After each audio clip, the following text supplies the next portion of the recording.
Ever wondered if you're saving enough money for retirement? Well, if so, a new book by Charlie Farrell, MoneyWatch.com's great retirement blogger. Read his retirement roadmap blog right here on CBSMoneyWatch.com. That book may be for you. It's called Your Money Ratios, 8 Simple Tools for Financial Security. Charlie, it's great to see you. Thanks for being here. Thank you for having me. Thank you.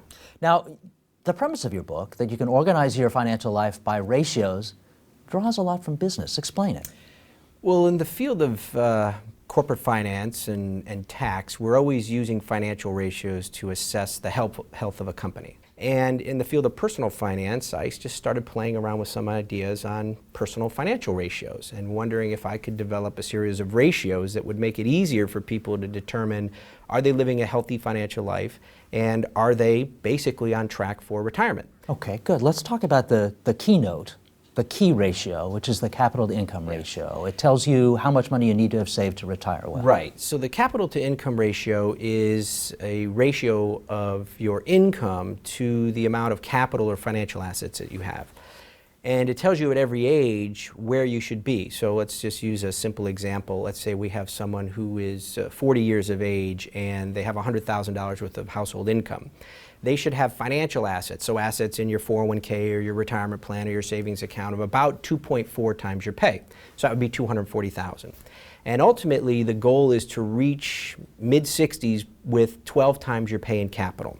And that puts you in a position to retire on about 80% of your pre-retirement income. So how much do you have to save to stay on track? So you need to save roughly between 12 and 15% of pay. So prior to age 45, you really want to be trying to hit 12% of pay every single year. And then after age 45, you'd like to step that up to about 15% of pay.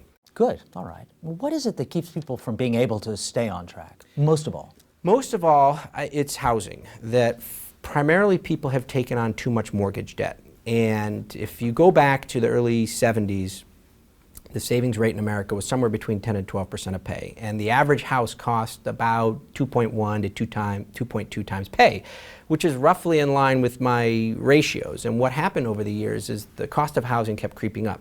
2.5 times pay, 3 times pay, 4 times pay.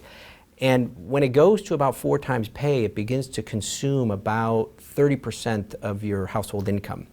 So where did people get that extra, from roughly 15% of pay to 30% where their mortgages were? They just stopped saving.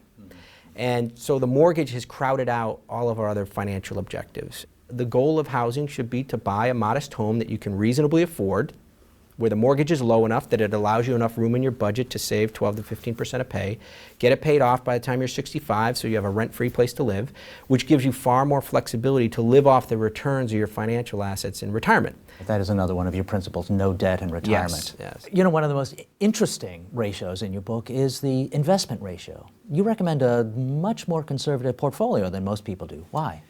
Well, because in general, people have probably been taking too much risk with their investment portfolios. So I recommend a basic mix of offense and defense, roughly about 50% stocks and 50% high-quality fixed income for the majority of your investment life cycle. And then at retirement, scaling back to about 40% equities and 60% fixed income. So 50-50 stocks, bonds through most of your life. Yes. Until you get into near your 60s. And one of the reasons I do that is because once you understand how the capital to income ratio works and how important it is to build and protect your capital, you need to take a more conservative approach. So if you have a capital to income ratio of, let's say, 10 times pay at age 60, and you're primarily equities, and the stock market goes into a bear market, and you wake up a year later and find out that now you're at 5 times pay, you're not going to be in a position to retire. So a basic split between stocks and bonds provides you with enough offense to help outpace inflation and grow your assets over the years, but enough defense to protect your assets during bear markets. And we've had 50% declines roughly in 10 years, and that's about as much as you can say about the risk profile of the stock market, is that it's risky. Yes. And so banks and investment banks and insurance companies all found out how dangerous it can be to have your capital. That's exactly what happened at these institutions, to have their capital evaporate very quickly in a crisis. And as individuals, we can't afford to do that. Okay, good. All right. Thanks, Charlie. You're welcome. And thanks for watching.